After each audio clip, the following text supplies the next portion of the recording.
All right, so going in alphabetical order, that means the next team on the list is Boston. Boston's a little trickier to predict than I think they're getting credit for. Coming into last season, I had them predicted to miss the playoffs. I'm not predicting that this time. I'm not that silly. They had 112 points this last season, so I can't do that. They've made the playoffs 2 years in a row. They've made the playoffs 71 out of 94 seasons they've played. They have 6 straight Stanley Cups, or not 6 straight. Nobody's had 6 straight. They've had 6 Stanley Cups overall. Their last Stanley Cup was in 2011. This is Bruce Cassidy's second full season as coach, and their GM is still Don Sweeney. And my opinion on Don Sweeney was kind of negative not that long ago, but we'll get into that. If you look at their last 5 seasons, they had 112 last year, 95 the year before, 93 the year before, 96 the year before, 117 the year before. That averages out to a very nice point total. The thing is, if you look down into the playoffs, they missed the playoffs 2 out of those 5 seasons. So again, you're glass half full, glass half empty. They're a contender, they're on their way, or there's an issue. Top 5 cap hits. David Krejci at number 1. There have been rumors for a while now that the Bruins would love to get rid of that Krejci cap hit so that they could spend that money somewhere else. Of course, I think that would have been necessary if they had, ended up getting Tavares. I think Krejci would have had to go, and I think they would have probably ended up losing badly on any kind of trade. Because the team would have been like, it's a shame you got to give up Krejci. It's a shame we got to take on that salary. And how many draft picks and prospects are you giving us in return? And Boston's not a team awash in fantastic prospects and draft picks. They've got some decent ones, but guys who aren't on the roster yet, there's some debate, for me anyways, on just how fantastic things are going to get. Tuukka Rask is number 2 on the cap hits. And I've discussed how I think Rask is a middle-of-the-road goaltender at this point. I don't think he's top 10 anymore. But there are some who still think that he is, and bless them. Bergeron's at 3, Pasternak at 4, Marchand at 5. Bergeron, as long as he's healthy, that contract's a bargain. Pasternak and Marchand, those are bargain contracts. Marchand, of course, is the most divisive name in hockey. Why? He is their best plus player and best minus. Why? He's the biggest plus in that when he's on and he's playing his game and he's doing what you're supposed to do as a hockey player, he is one of the absolute best in the league. He has been in the Hart Trophy running 2 years in a row, and then through suspensions or injury, he's been pulled out of it. He's a minus because of all the other stuff you guys want to talk about. So, I love this guy. I can't stand this guy. And it is frustrating, really frustrating as a Bruins fan, to watch him be both players, sometimes in the same game. He can go out there and he can put on a fantastic performance and get a couple of goals, and then all of a sudden he'll do something stupid. Whether it's licking somebody's face or slew footing or whatever he does in that game that makes you go, that he probably didn't need to do that. Not that there's ever been an occasion where you go, that's a really good place to do a slew foot. Top 6 forwards for Boston: Marchand, Bergeron, Pasternak. One of the absolute best lines in hockey. DeBrusk, Krejci, and either Backes or Donato. I think Donato gets that spot. I'm going to say why. Backes doesn't show up in the top 5 cap hits, but he does have a contract that I don't think has worked out very well for Boston. I don't think they've actively tried to trade David Backes, but I don't think they would mind the idea of moving Backes if it came along, only because that contract doesn't look great right now. I remember when he signed it, and I was a huge David Backes fan in St. Louis, but I thought, he's not that guy now, and he hasn't been in Boston. I don't think it's been a fantastic fit. Jake DeBrusk is a warrior. I mentioned this last year. I'll mention it again. The guy is a warrior. I fully expect, when I say last year, I mean this past season. It's one of those odd places where you go, where does the dividing line between the seasons happen? Because when I say last year, people are going to go to look at last year's preview and go, you never mentioned DeBrusk. But DeBrusk is a battler. And if DeBrusk and Donato are on this line, I just wonder if Krejci can keep up. That's my issue there. But I like Ryan Donato a lot. I know Bruins fans got really excited about him. Some of that excitement was muted when he got benched in the playoffs. But I think that was the Bruins going, all right, we want to go with the veterans. And I look at that, and I think, maybe that was a mistake. Maybe Donato should have been in there the whole way through.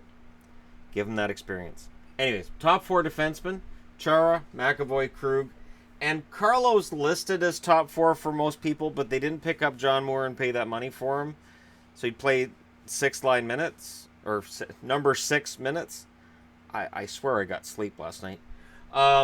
So Moore and Carlo will both be the number 4 defenseman. It'll depend on the game. It'll depend on the situation. Carlo's more of the defensive side, I guess. Although Carlo, I think, has more offensive upside than he's shown thus far in his career. I like their blue line a lot, but Chara had a great year, and he's in his 40s. So at some point, he's going to fall off the map, and when that happens, I look at McAvoy and think, all right, this kid can run the show, but if Krug's on the top 2, defensively, you got an issue, and if you don't watch it, whoever his partner is, whether it's McAvoy or whoever, they're going to end up with a drinking problem. I love Torrey Krug. I do. Whenever I play any NHL franchise mode on hockey games, he's the first player I trade for, because usually his trade value isn't very good, and he's fantastic in the game. But in reality, he's great on the power play, great on the point. But defensively, he kind of makes you shudder sometimes. And he can learn from that, and he can get better at that. But for right now, I'd be nervous about him taking Chara's spot for obvious reasons. He's also, it wouldn't work. So if it's Krug and McAvoy top 2, I'm a little nervous. The additions, Chris Wagner, Joachim Nordstrom, and Jaro Halak. These are to replace depth guys they lost, and a backup that they lost. I think it's too early to say who they're going to miss. I think they'll miss Schaller. I do. I think that they'll miss Hudobin, although I think that Halak, Nordstrom, I think they're decent replacements. It's a matter of how well they gel with the team. And I think Hudobin played the best hockey of his career over the last year with Boston. Rask and Halak, as I said, are the goaltenders. We'll see how that holds up. It is it's a tandem that I admit makes me a little nervous. And it may just be the Bruins fan of me going, I don't know about this. MVP, Bergeron's still the MVP. So due to the fact that Marchand is a distraction almost as often, it seems, as he's your best player, the best all-around guy is still Bergeron. Patrice Bergeron is easily one of my all-time favorite players. And as a two-way forward, I don't think there's anybody who's better than him when he's healthy. The only one who's close for me is Barkov in Florida. Now, again, when we look at the last 5 years of playoffs, they lost in the second round this past spring to Tampa. They lost the year before to Ottawa in the first round. Did not make the playoffs the 2 years before that, and lost in the second round in 2014. They're a tough team to predict. They really are.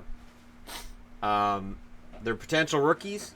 I have Trent Frederick listed because Frederick has kind of surprised people at how solid he's been. When he was drafted in the first round, there was a lot of head scratching done. And it was head scratching that was done because Sweeney had also drafted Sporil, DeBrusk. DeBrusk has come through, and he had drafted Senyshyn. And I don't have Senyshyn on the list because his AHL totals don't tell me that he's ready to come up. And he was pure offense when they drafted him, pure goal scorer. And until that shows up at the American League level, I'm nervous to put him in their potential lineup. But Frederick has proven that sometimes when you go off the board a little bit, that it works out. Frederick so far looks like a steal at the number 29 spot, and we'll see how that turns out for them. Urho Vakanainen, defenseman, could potentially be a big name for when Chara goes. You need your defensive prospects to come in, and Vakanainen, first round draft pick, in 2017. We'll see what happens this year's training camp and where he ends up. Jakob Forsbacka Karlsson. I want Forsbacka Karlsson in the lineup. But again, Boston is pretty deep.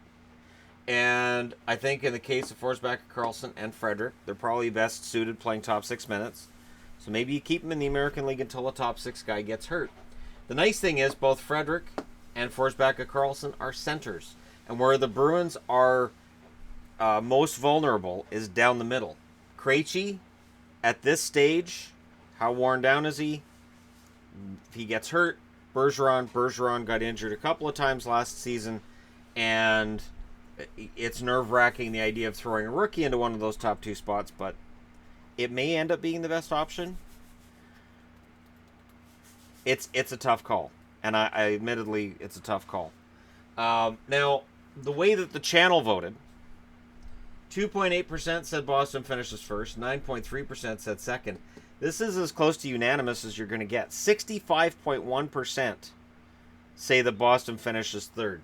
So the channel's pick is third. Fourth, 18.8%. Fifth, 3%. Sixth, 0.3%. Seventh and eighth both get 0.1%, which I think is your margin of error. Personally,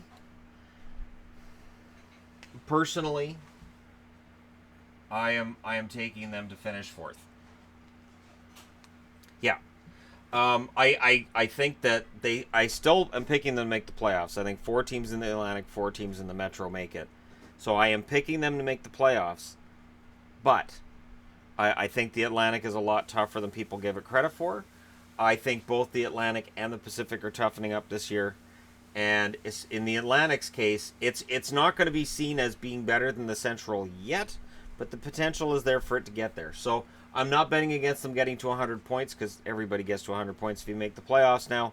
But I do think that there was a little bit of overachievement by Boston when they went on a huge run, and I'm not banking on it going on again. But again, I'm only in agreement with 18% of the channel, almost 19%. And there's a whole bunch that are saying, how in the hell can you possibly... There's one team in the division that I think is overdue to make a push into a playoff spot. And I think it pushes Boston down that one spot. I do, and I'm not telling any tales out of school here. Tampa and Toronto are going to be the top 2 teams in the division. I don't see how that doesn't happen. But again, everybody's opinions can be different. Let me know what you guys think in the comment section below. Do not forget to hit like and subscribe. If you're browsing your way through, you just haven't found this video. Thank you guys so much for watching. I'll talk to you again soon.